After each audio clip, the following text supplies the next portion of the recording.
नहमदुहु व नसल्ली अला रसूलिहिल करीम अम्मा बाद फ़अऊज़ु बिल्लाहि मिनश शैतानिर रजीम बिस्मिल्लाहिर रहमानिर रहीम। तो मौजूद सामियात, आज की वीडियो में हम बात करेंगे माह रजब की फजीलत, माह रजब की हकीकत और हमें माह रजब में कौन से काम करने चाहिए और किन कामों से बचना चाहिए। जैसा कि हम सब जानते हैं कि माह रजब जो है उन ख़ास महीनों में से है जिन्हें अल्लाह ताला ने हुर्मत वाला करार दिया। लेकिन अफसोस, अक्सर मुसलमान इस महीने में या तो गफलत का शिकार हो जाते हैं या फिर ऐसे अमाल शुरू कर देते हैं जो ना तो कुरान से साबित हैं और ना ही हदीस से। तो फिर आज की वीडियो में हम इसी बारे में बात करेंगे कि हमें माह रजब में कौन से काम करने चाहिए और किन कामों से बचना चाहिए। जैसा कि हम सब जानते हैं कि माह रजब जो है इस्लामी साल का 7वां महीना है। ये उन 4 महीनों में शामिल है जिन्हें कुरान मजीद ने हुर्मत वाला करार दिया। जैसा कि अल्लाह सुब्हान व तआला फरमाते हैं कि महीनों की गिनती अल्लाह के नज़दीक 12 है, उनमें से 4 हुर्मत वाले हैं, जुल्काद, जुल्हज, मुहर्रम और रजब। अब हम बात करेंगे माह रजब की फजीलत के बारे में। माह रजब में गुनाह जो है आम दिनों से ज़्यादा संगीन हो जाते हैं और इसी तरह नेक अमाल का अजर भी ज़्यादा हो जाता है। लेकिन एक बात याद रखें कि रजब के महीने में कोई ख़ास इबादत, कोई ख़ास रोज़ा या फिर कोई भी ख़ास नमाज हमारे नबी अकरम सल्लल्लाहु अलैहि वसल्लम से साबित नहीं। यह महीना जो है हमें अल्लाह की तरफ पलटने का पैगाम देता है।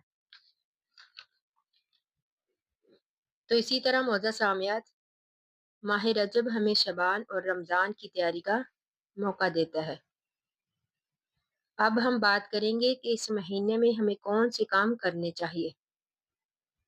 सच्ची तौबा करनी चाहिए, अपने गुनाहों पर निदामत, अल्लाह ताला से माफ़ी मांगनी चाहिए।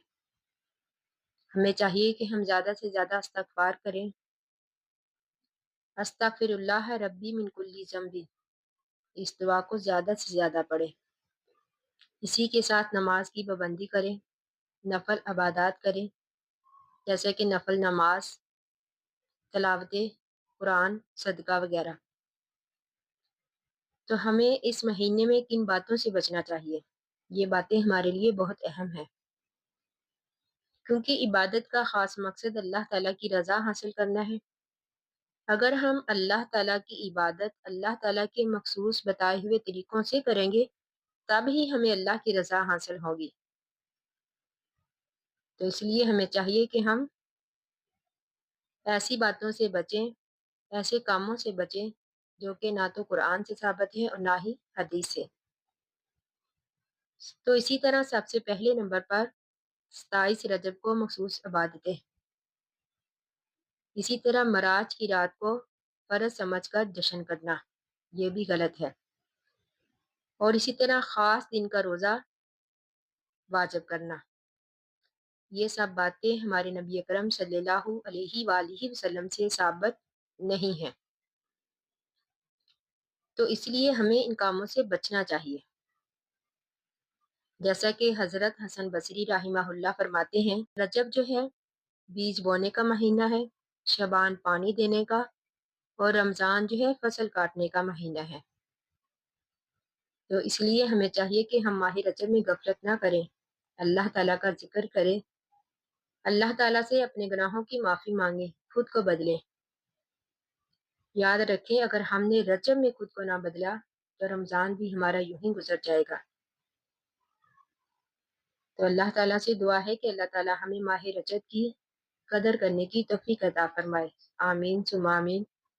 आखिर दावाना अनिल हम्दुलिल्लाहि रब्बिल आलमीन। अस्सलामु अलैकुम व रहमतुल्लाहि व बरकातुहू।